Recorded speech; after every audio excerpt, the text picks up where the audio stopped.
I think there's a mental capacity that we hit as entrepreneurs, as real estate agents, as business owners, where I'm doing the day-to-day operations, or I'm doing the busy work that I'm not able to focus on the vision for the future. And it's like, that's really what buying back leverage gets. And I have to fork out X amount of money in order to get an assistant. But it's like, you can't look at leverage as an expense. You have to look at leverage as an investment. That's how we get leverage. It wasn't I need to do it. It was my assistant needs to do it. I want you guys to think of me as the bottleneck, right? Like, I don't want you to think of me as the go-to person, because my job should be one thing only.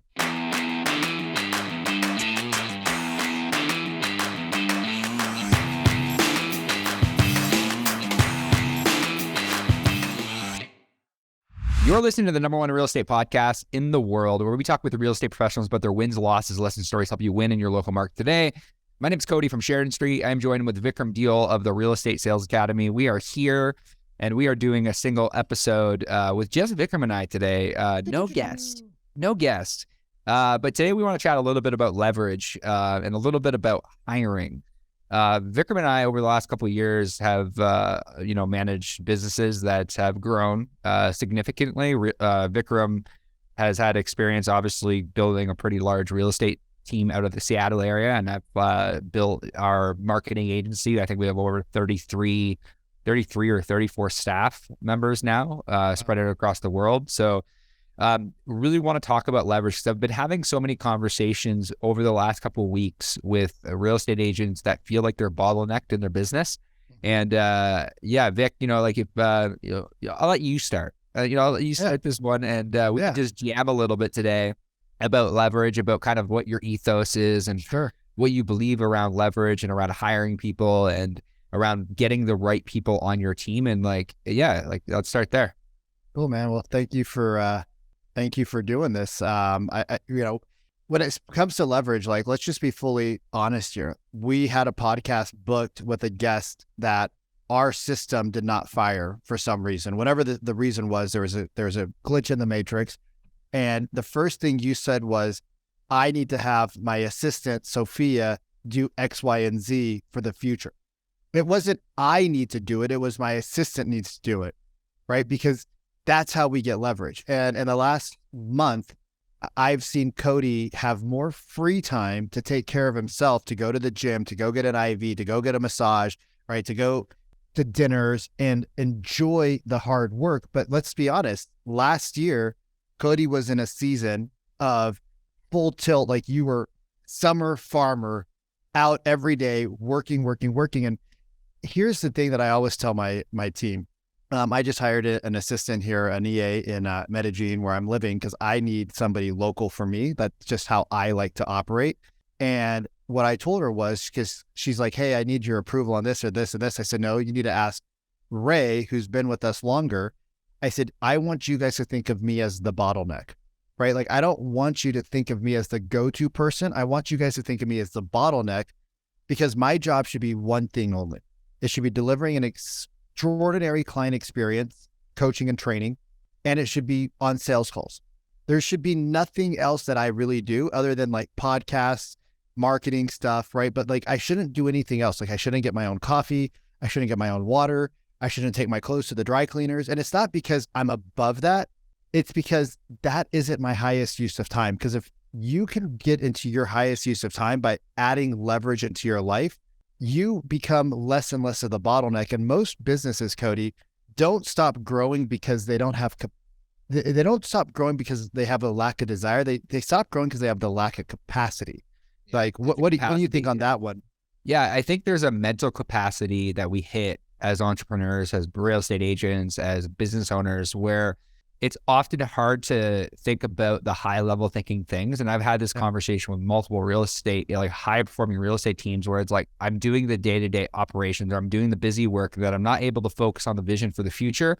And it's like, that's really what buying back leverage gets. And maybe you're at a point in your real estate business where I felt at a point where I'm like, okay, like I can do this. Like, it's like, I felt like I'm like, okay, I have to fork out X amount of money in order to get an assistant. But it's like, you can't look at leverage as an expense. You have to look at leverage as an investment.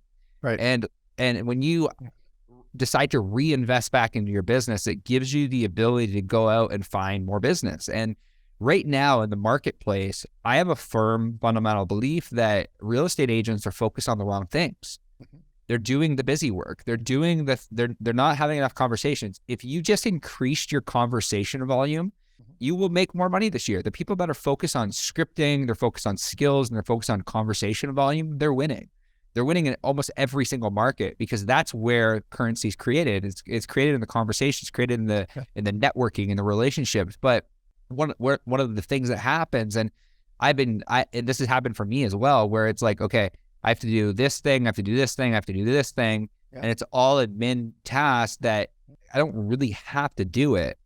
And in fact, if I didn't do it, if I outsourced it, or I found somebody else who could do it, or I got somebody in my corner that could grow with me, I'd be able to move faster. I think that where the bottleneck happens for a lot of entrepreneurs and a lot of real estate agents is they hold on to the cash for themselves too much to not give themselves the leverage in order to actually give themselves the freedom that they desire that they got into. It's like, well, I got into entrepreneurship for the freedom and flexibility it gave me, but it wasn't really until like in the beginning I had it. It's funny how it works. Is like you go through different seasons of business. In the beginning I had it. It was me and one other employee. So in the beginning I had it because I'm like, I understood the concept of leverage.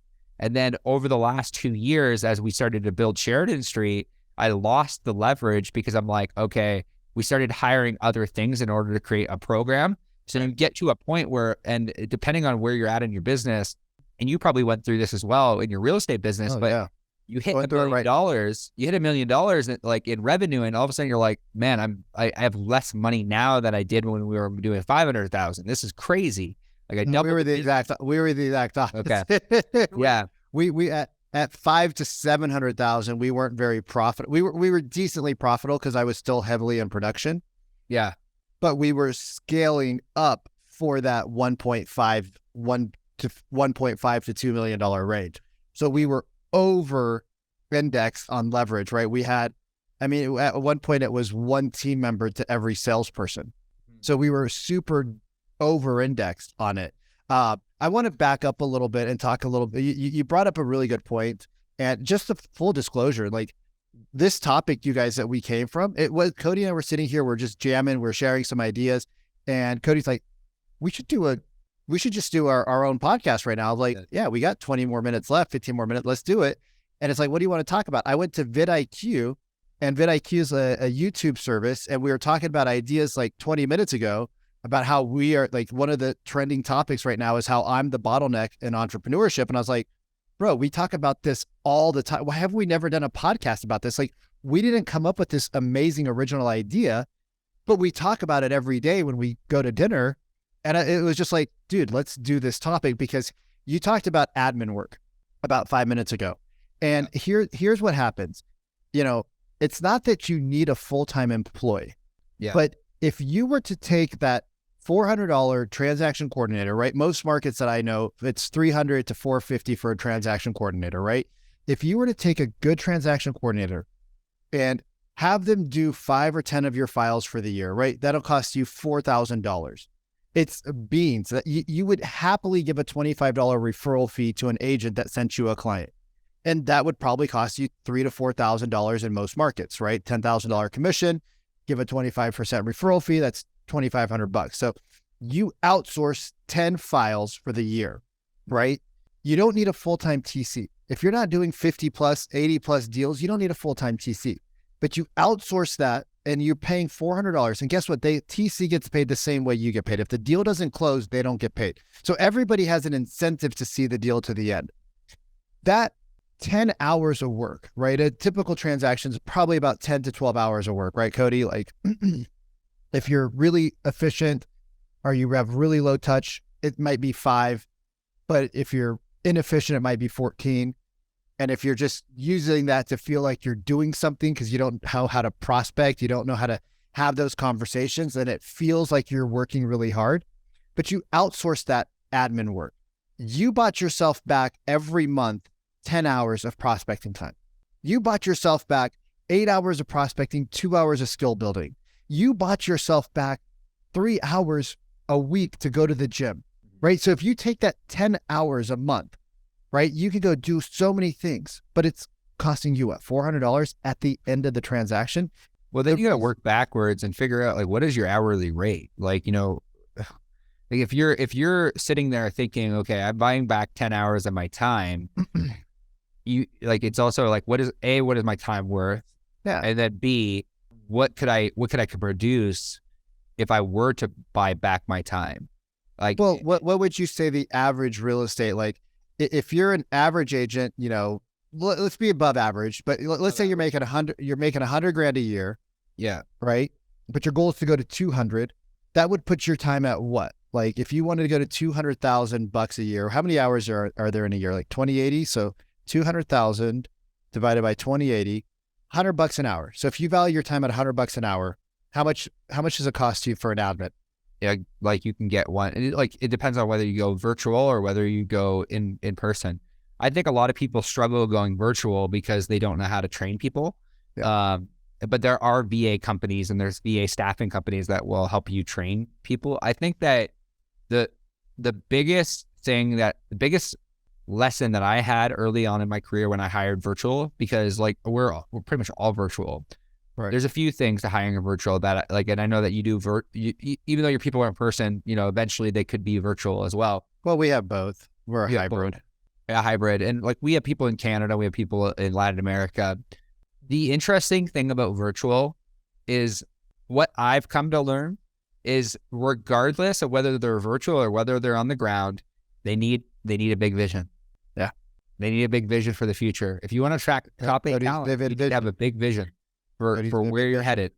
Because what was that? Sorry? I said your vivid vision. Totally. Cameron Herold wrote a book called Vivid Vision. You will have a very hard time attracting really top A talent without a big vision. The second thing is like, we treat our virtual assistants, we don't even call them virtual assistants. We treat our Latin American team the same as our Canadian team. Right. Like some of our Latin American team makes just as much as our Canadian team. Right. It doesn't matter. It doesn't matter where they're at in the world. Treat everyone with respect and care. And the third thing is give them a roadmap for training. That has been the biggest thing that our COO, Jacqueline, has really done a great job is everyone has a playbook when they come in. They understand what their responsibilities are, what their roles are. And that's why like in the beginning, if you're at 100,000, you want to go to 200,000, bringing on a VA staffing company for those first couple hires should be able to give you the blueprint for how to effectively hire your next 3 people. But how you onboard people matters. You can put a really great talent on a really shitty team, right? They don't perform because they're not given the tools and the resources they need in order to perform, or they don't believe in the vision. And it's like, you want to have the right people in the right seats, driving with you, that will help you reach your goals. But leverage really comes down to a bunch of different things. And leverage requires you to learn how to hire. They just simply put, you have to learn how to hire. Yep. Leverage. Well, leverage also, when I think of leverage, it forces you to have to really dial in your systems and your processes. Totally. Right? Like it forces you to start looking at your inefficiencies. It forces you, right? And leverage comes in a lot of ways. Like leverage comes in team members. Mm-hmm. Leverage comes in coaches. Yep. Right? Like I'm in a program right now. It's an advanced sales program to teach coaches how to sell their programs, right? Because selling real estate is different than selling wellness services than it is selling coaching service, especially high ticket, like what I do. And we are modeling and mimicking how he operates his company, and we're mimicking and operating how he leverages his communication and delivery with his clients. And they have, anywhere from 1,000 active clients to 2,500. And so we're modeling these people, and that's leverage because we're paying for one thing, but we're getting 5 other things. So your leverage comes in when you think about leverage, right, Cody, it's not just, okay, I'm going to hire people. It's how do we systematize and create processes, which I think is what challenge people, because people are so busy being busy. Yeah. That they don't want to make the time. And how do you make the time when you don't have leverage? You just wake up earlier. You just wake up earlier, you guys. You go to sleep a little bit later for 90 days. You wake up earlier. You go to sleep earlier. You get on the farmer schedule. right? You go to sleep with the birds, you wake up with the birds, right? Like you go on the summer farm schedule, and that gives you that buys you the time. Yeah, the consistent, persistent action. I think that's a great way to kind of wrap up today. Yeah. It's the consistent, persistent action. I say to my my business development team, we just brought on two new business developers, brought on a couple of new setters, and I said, what you do today will dictate your next 60 days. Like it won't what you do today is not going to impact the next week. It's going to impact the next 60 days. It's like we're always 60 to 90 days behind our actions. Yep. It's like the choices you make today are going to impact you in 60 to 90 days. And, if you don't go to the gym this week, it's going to impact you, maybe not next week, but 3 weeks, 6 weeks, 12 weeks down the road, it'll have an impact. Yeah. We're always looking at the lagging indicators. We're not looking at the work that we need to put in, right, or the leverage that we need now in order to help us get to where we want to go in our business. And it really starts with leverage. And leverage, like you said, Vic, is a bunch of different things. It could be in the form of people. It could be in the form of automation is another leverage point, like learning how to use automation. Your company is what you do, right? It's a leverage point. So you can hire a coach, you can hire an agency, right? And then maybe you have the desire to bring it in-house. So you could see, okay, what is Cody's agency doing really well? And do we want to bring that in-house? Right? Like my friend. Yeah, we talk to teams all the time that, are considering, do I bring this in-house? Do I outsource it? And what is the right answer for you? Then becomes the question. Like, do you have the right tech stack? Do you have the right training resources? Do you have the right manuals? Are you a good salesperson? Because, when you get on the phone with people, it becomes a big focus. And that's why even with what you do, like the leverage point, it's like you could be a really great operator, but maybe you're not a really great salesperson. And that's like where Vic's, program really comes in, where it's like, Vic had a really great operator in his real estate business, but he was the sales guy. And he knew what to say. He knew the right things to say it. He knew where to put the right questions. He knew how to negotiate offers. And that's part of the reason we partnered together, because he had that sales experience. So leverage, like you said, could come in the form of an agency. It could be automation. It could be hiring a coach. It could be hiring a virtual assistant. But that would just be the encouragement I think that we want to leave everyone with today, is that take a look at your business, write things down on the things you like doing, the things you don't necessarily like doing, and then ask yourself, what can I leverage? Where can I buy back time? Where can I find people that give me the leverage that allow me to reach my goals? Sometimes you got to work backwards. So Vic, man, I want to say thank you for hopping on with me today. Appreciate you as well. And I want to say thank you for tuning into another episode of the RE Agent Podcast. We'll see you soon.